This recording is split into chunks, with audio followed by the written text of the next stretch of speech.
My name is Alex. I'm a 28-year-old office worker. A lot happened before I joined this company. My parents ran a small business, so I was put in daycare from a young age. Even though I was an only child, back then, I lived in a rented apartment with my grandfather and my parents. I was really close to my grandfather.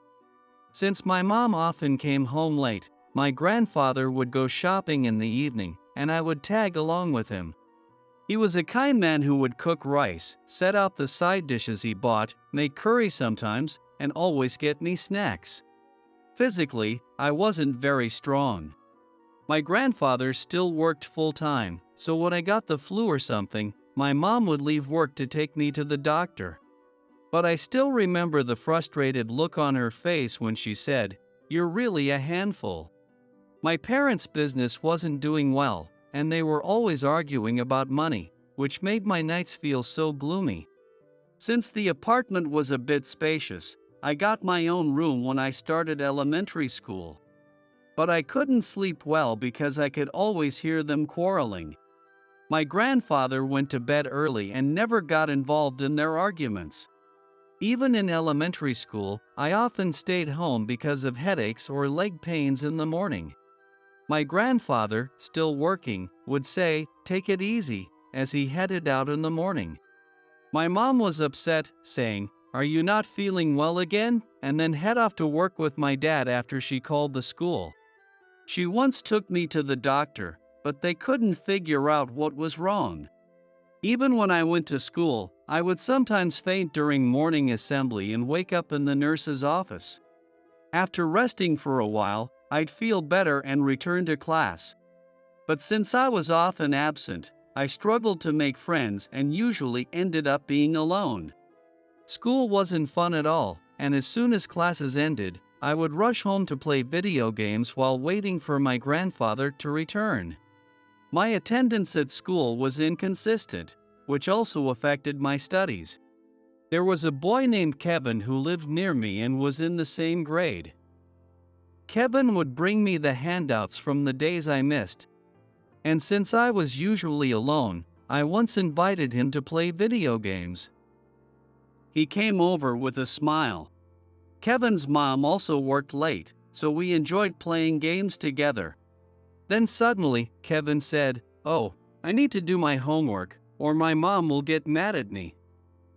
So, we ended up doing homework together. I was already behind in my studies and didn't understand much. Kevin patiently helped me with my homework.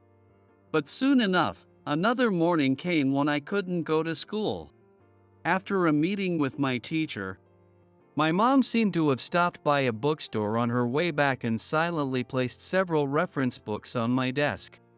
I sighed internally, thinking, so I have to study. I really didn't like studying. Since the cause of my condition was unknown, my mom believed I was just pretending to be sick to avoid school. But I genuinely had headaches, and sometimes my stomach would hurt too. One day, Kevin came over again. "Hey, Alex, are you sick?" "Yeah, I really feel bad in the morning, but the doctor can't figure out why," I replied. Kevin gave a mischievous grin.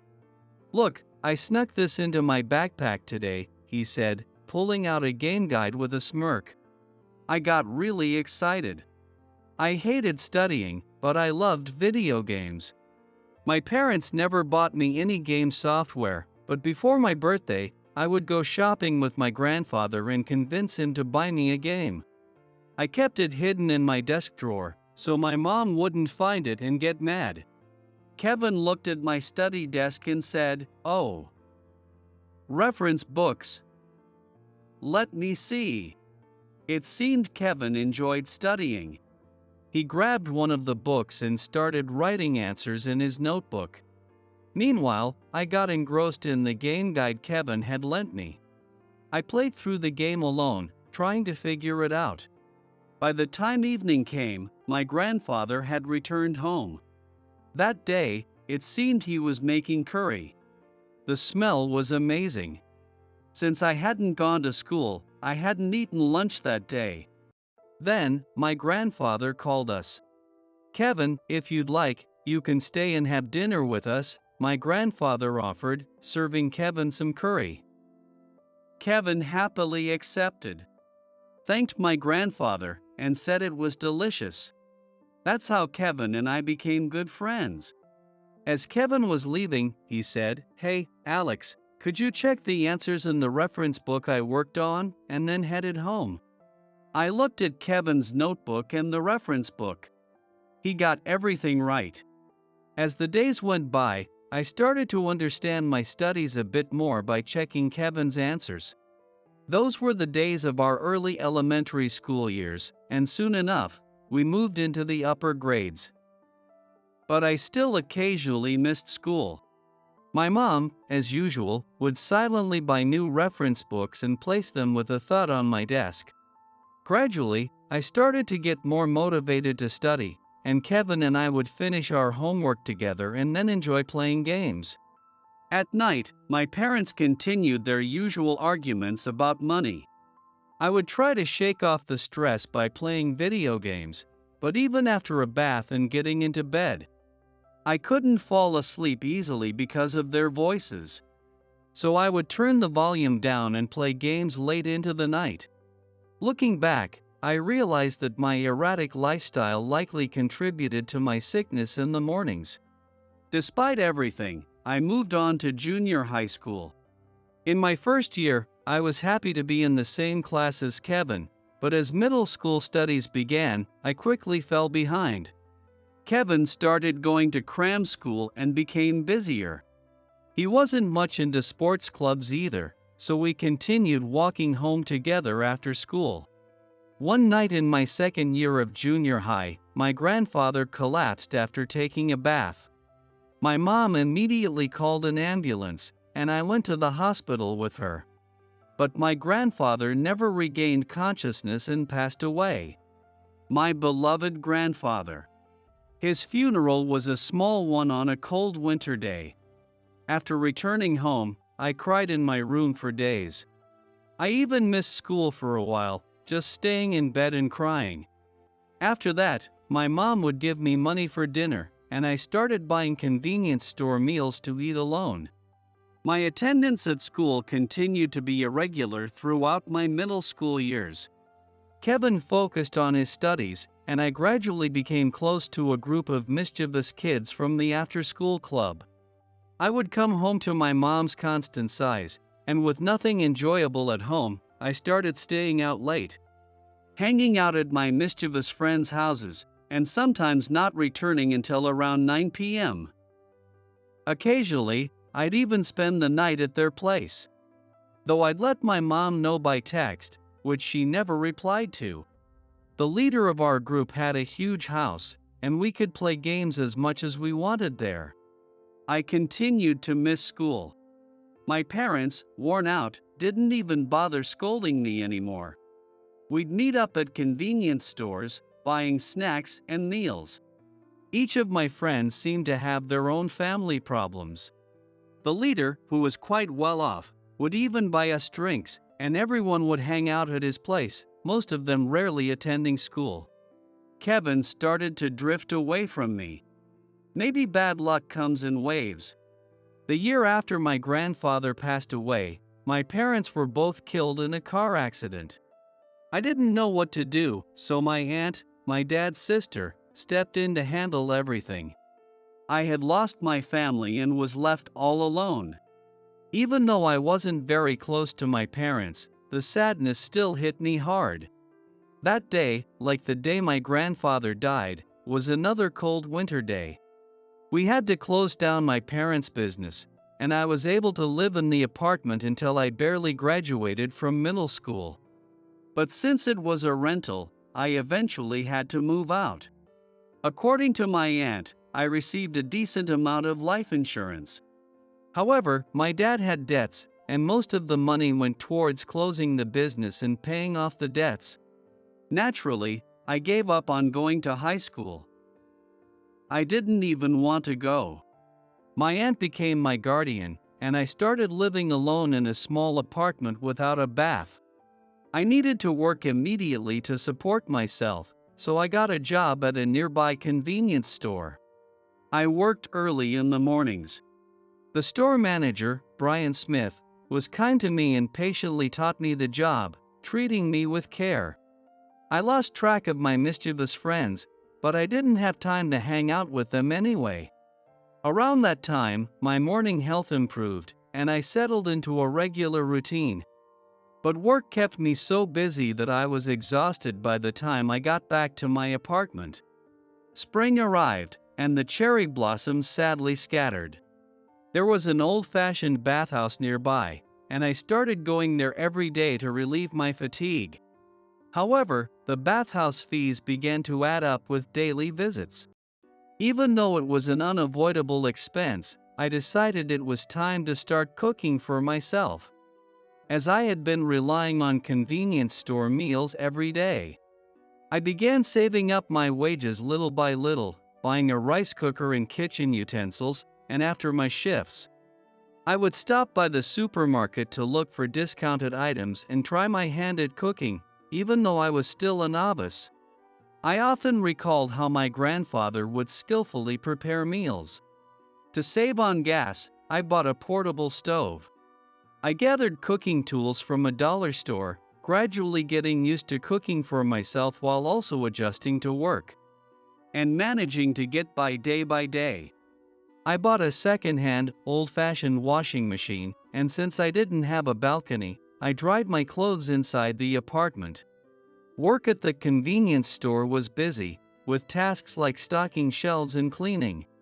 One day, Brian took me out for a meal. "Alex, did you dislike studying?" he asked. "Yeah." I wasn't really a fan, I replied. Brian, knowing my family situation because I had told him when he hired me, didn't press further, but he chuckled and said, "I wasn't too fond of studying either." He then expressed his support for my future work. It was the first time I felt encouraged by someone other than my mom, who only pushed me to study. So I decided to work hard and thanked him before heading to the bathhouse. The old-fashioned bathhouse had a large mural of Mount Fuji on the wall. I would often stare at it, letting it soothe my work-weary body, and then sleep soundly. I started getting to know the people living in the same apartment building, chatting with them at the bathhouse. Being young, I earned their support for my work, and many of them started coming to the convenience store to shop. "Alex, it seems like you've made a lot of new friends recently," Brian commented with a smile. "Yeah, they're my neighbors. They're all good people who cheer me on," I replied, and Brian smiled warmly. Then summer came. I used my savings to buy an air conditioner. Although the store was air-conditioned, it was too hot to sleep at night. After installing the air conditioner, I would cool down after my bathhouse visits. I also managed to save on electricity, and cold noodles became my go-to meal at night. I preferred the heat of summer over the cold of winter. The green of the street trees was beautiful, and the trees glistened after the rain. Winter always reminded me of the day I said goodbye to my grandfather. And I often thought about how I had caused my parents so much worry before they suddenly passed away, never getting the chance to repay them. Summer seemed to pass quickly. One day in the fall, Kevin appeared at the convenience store in his school uniform. He was surprised when he saw me at the register. "Alex, it's been a while. You're working hard and staying on track, I see." "Kevin." "Yeah, I have to work," I replied. Kevin looked relieved and smiled at how much calmer I seemed. After that, I didn't see Kevin again. And once again, winter arrived. The cold wind battered the windows of my shabby apartment, with drafts seeping through the cracks. I didn't feel like I could survive the winter, so I bought a small space heater. Being somewhat sensitive to the cold, I would often find that my body, warmed from the bathhouse, would quickly cool down. I started buying Napa cabbage and making hot pot every day. I tried different variations, sometimes using chicken, making spicy hot pot, or occasionally buying miso to make pork soup to warm up. Adding extra chili powder would heat up my chilled body. By then, I had been working at the convenience store for about 4 years. When I was 19, I found Brian in the office with a guy named Matt, who was his high school friend. Brian called me in, saying he needed to talk. "Alex, actually, the store is going to move to the general hospital in town." "What?" "It would be really tough for you to commute there, so I consulted with my friend Matt here, who was a classmate of mine. He mentioned that a nearby company is looking for an office clerk. Do you think you could work there, Alex?" "What? Me, doing office work? It's mostly simple computer tasks." "It can get pretty busy, but I think you can handle it." "Matt, I'm not very good with computers." "Don't worry. It's just entering numbers," Matt assured me. Since I couldn't afford to lose my job, I decided to take Matt up on the offer. The company was a noodle factory not far from my place, making the commute convenient. Even though I was only a middle school graduate, I was able to get the job, thanks to Matt's introduction. I bought a suit and introduced myself at the office, where a senior colleague showed me the ropes. The company had about 200 clients, and my job was to call each one daily to take their orders. My task was to input those numbers into the computer. I felt a bit relieved, knowing it was just numbers. There was a coworker named Chris, about my age, who shared the workload with me. He was patient in teaching me, and I gradually got the hang of things. It seemed that the previous clerk had quit, and they had urgently posted the job. Chris was the same age as me, and we got along pretty well. The managers were all good people, but my job was quite important. I had to call noodle shops as well as supermarkets, check their stock, and accurately input the orders into the computer. As I became more comfortable with the job, Chris and I split the calls, each handling 100 clients. And I managed to do the work despite feeling a bit nervous.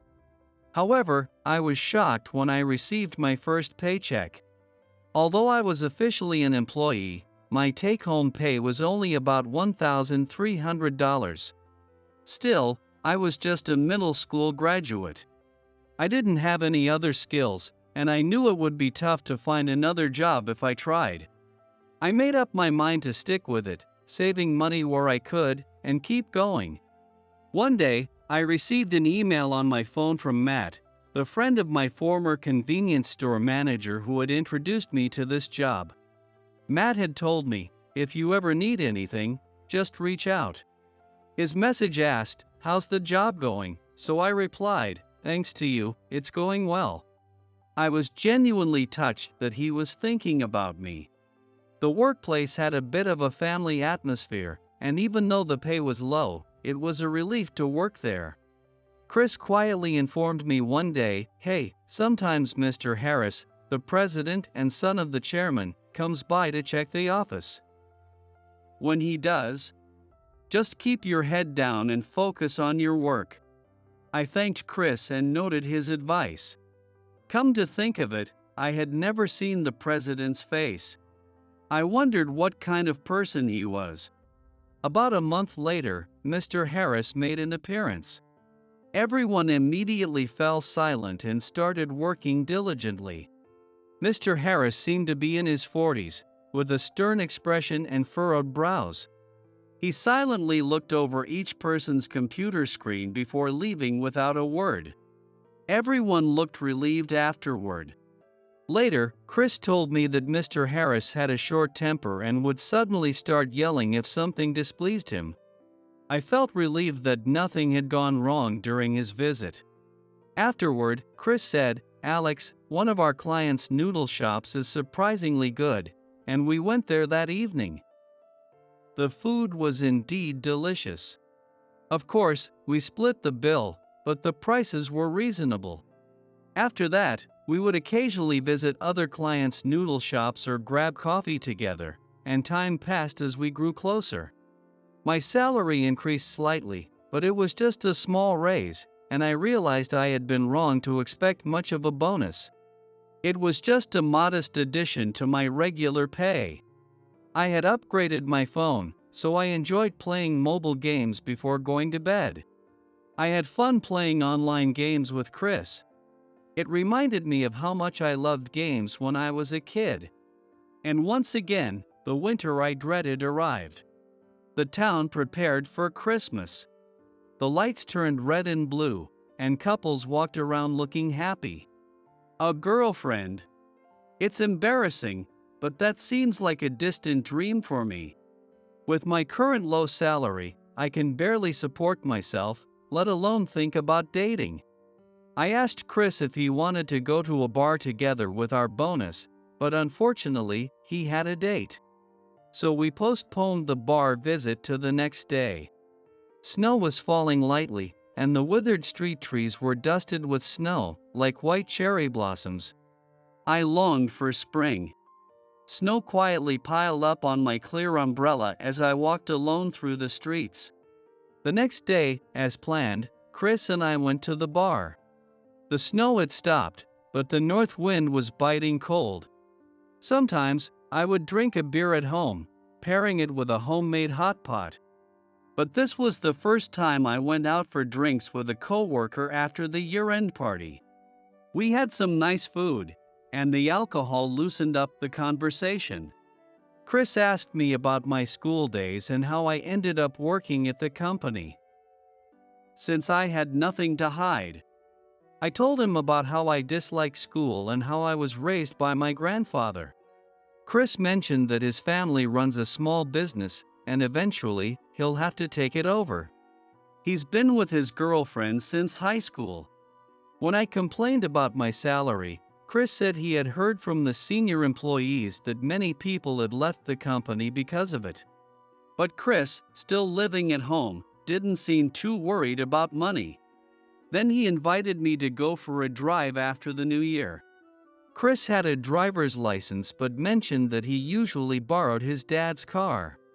For me, it was my first time ever going on a drive. We wrapped up the night looking forward to the outing after the new year.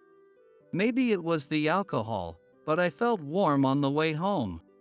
It's usually a 30-minute walk from my place to work. I live close to the city. The walk, which usually felt lonely, was more enjoyable as Chris and I laughed and took our time getting back, stretching the walk to about 40 minutes.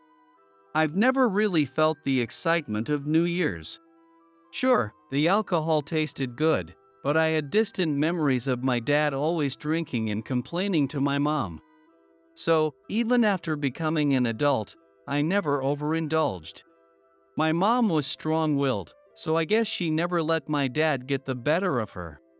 When work wrapped up for the year, I had a few days off, but nothing special happened. I just continued with my usual frugal routine.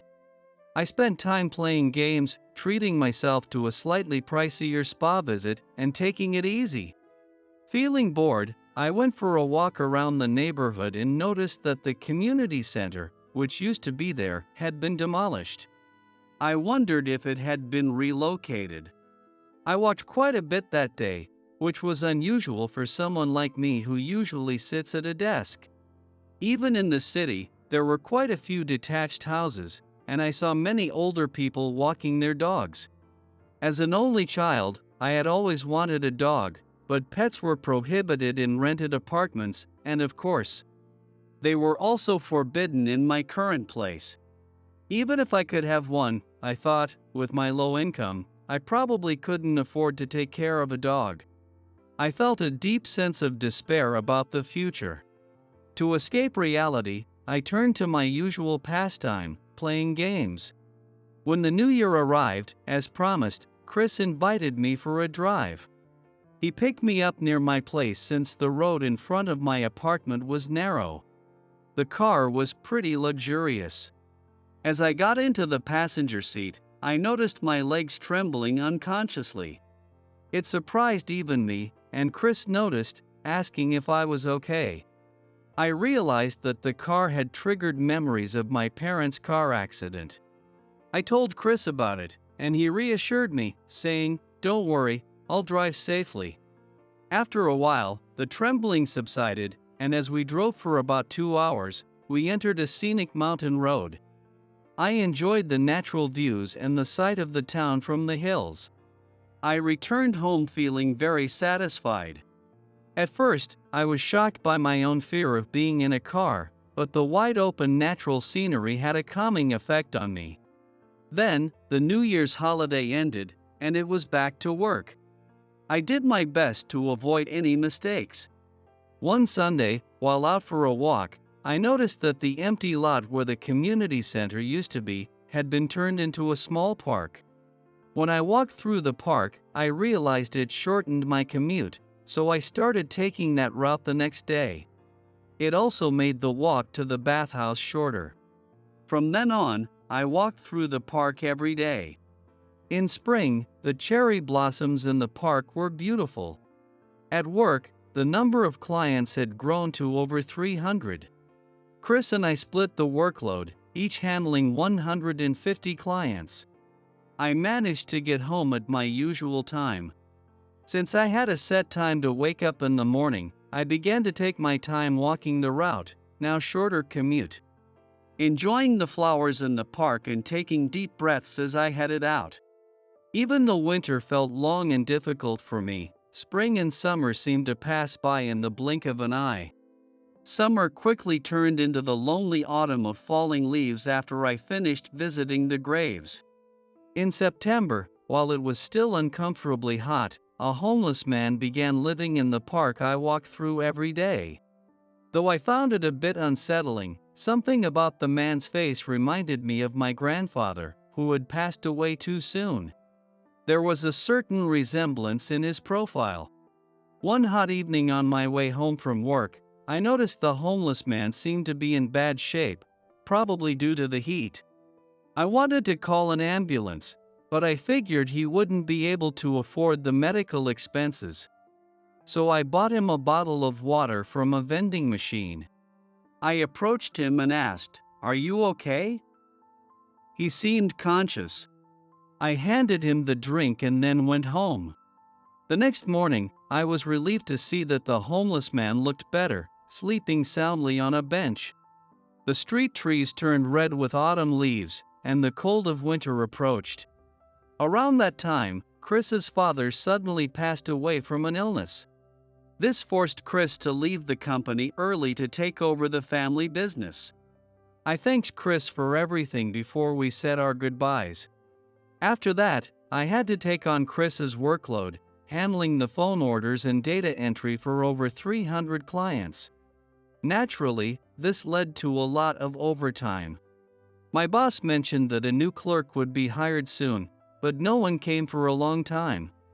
The days grew busier, and with that came occasional mistakes, leading to many days of apologizing over the phone to clients for their complaints.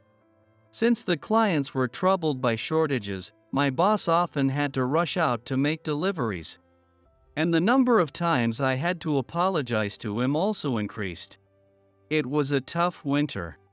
I was always getting home late, my body worn out. I trudged home through the cold, tired from the day. Even though I didn't have much of an appetite, I decided to go to the bathhouse to warm up. When I got there, I saw the usual homeless man, shivering and freezing in the cold. I went back to my apartment and grabbed one of my 2 blankets, extra towels, some clean sweatpants, and an old jacket I no longer wore. I approached the homeless man and said, "Sir, it's far too cold out here. Please, use this blanket." I added, "If you'd like, there's a bathhouse nearby. Why don't we go together? You can warm up. I brought some clothes you can change into too." "Ah, young man. You're the one who brought me a drink the other day. That really helped me. If you're offering, Then I'll go with you," the old man said as he slowly followed me to the bathhouse. Since it was almost closing time, the bathhouse owner didn't say anything. I put the old man's clothes in a plastic bag, lent him some shampoo, and we washed up together in the shower. I quickly washed myself and then helped wash his back. The man smiled, and we both relaxed in the hot bath. He warmed up well, changed into my clean clothes, and left the bathhouse in the jacket I had brought. I walked him back to the park, wrapped the blanket around him to keep him warm, and he said, "You've saved my life twice now, young man." He then curled up on the bench under the blanket. I went back to my apartment, threw away the man's old clothes, and, feeling tired, went to bed early. The next morning, I saw that the man was still sleeping soundly. I went to work and started my usual tasks. As I was taking orders, aiming to handle all 300 plus clients, Mr. Harris suddenly walked into the office. He silently watched me working at my computer for a while. Then he burst out, "Alex, your recent mistakes have caused a flood of complaints from our clients. You're done here.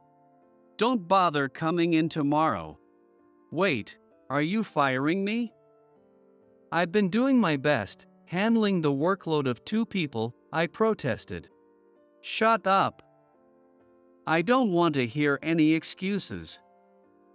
I'm the president, and I'm telling you, you're fired," Mr. Harris shouted. I replied, "I understand." In the silent office, I gathered my things, thanked my supervisors, and left the company. Being suddenly fired like that. I walked heavily along the bright afternoon streets, heading back to my apartment. As I passed through the park, someone called out to me, "Young man, are you off work already today?" When I looked closer, it was the usual homeless man. His hair had been cut, and his beard was shaved. He looked so much younger that I barely recognized him, though I guessed he was around 75. I sat down on the bench next to him and said, "Actually, I just got fired from my job." The old man responded, "Well then, shall we go?" I didn't understand what he meant, but I slowly followed him. He led me to the entrance of a luxury apartment building, unlocked the door, and walked in. We took the elevator to the top floor, where he unlocked the door to a large apartment. What is this place?" "This is my home," the old man said, handing me a business card. It read, "Stephen Sullivan, chairman of SS Foods." "Wait, you're the chairman?" I was shocked. I had never seen such an incredible apartment, and the view from the windows was breathtaking. "The place is far too big for me. I want you to have it. You saved my life twice, and because of you, I found a reason to live a little longer," he said. When he asked for my name, I told him. Just then, the intercom buzzed. "Grandpa, are you home?" "I'm coming up now," a woman's voice said. I learned a lot about Stephen from her. The woman, Yvonne, was the old man's granddaughter. She explained that after his wife passed away, Stephen had turned to alcoholic and ended up hospitalized. Yvonne would occasionally come by to clean the apartment, and when her grandfather was discharged, she couldn't find him anywhere. She eventually found him in the park, but he refused to return to the apartment. He explained that staying at home made him drink too much, and he didn't need such a large apartment anymore. The company was being run by Yvonne's mother's husband, who had taken over as president. Stephen's company, SS Foods, was a major corporation with many supermarkets under its umbrella. When Stephen heard why I was fired, he immediately called Mr. Harris, the president of the noodle company I had worked for. "Hello, Mr. Harris? This is Stephen Sullivan. I decided to end all business with your company after you unfairly fired Alex for taking on an impossible workload. Please, Mr. Sullivan, this can't be. Mr. Harris stammered, but Stephen ended the call without further discussion. He had put the call on speaker so I could hear, then smiled at me. Stephen cut ties with the company I had been working for. He said he had heard from acquaintances about how hard I was working. That night, I enjoyed a high-end sushi meal, and soon after, Stephen transferred the ownership of the apartment to me. The luxury high-rise became my home. I couldn't believe it and ran around the apartment like a kid, with Stephen laughing heartily. Yvonne worked from home, and I started learning how to use a computer from her. I was eventually hired as an office clerk at Stephen's company, and my salary tripled. Yvonne and I, who were the same age, grew close and eventually started dating, leading to our marriage. Stephen mentioned that he planned to live nearby, but I asked him to live with us. He was delighted, and now the three of us happily live together in the high-rise apartment. My wife is expecting our first child. It's strange how fate works. Just 2 small acts of kindness towards Stephen changed my life. Now, it feels like my grandfather has come back to me, and I've vowed to protect Stephen and my family from now on.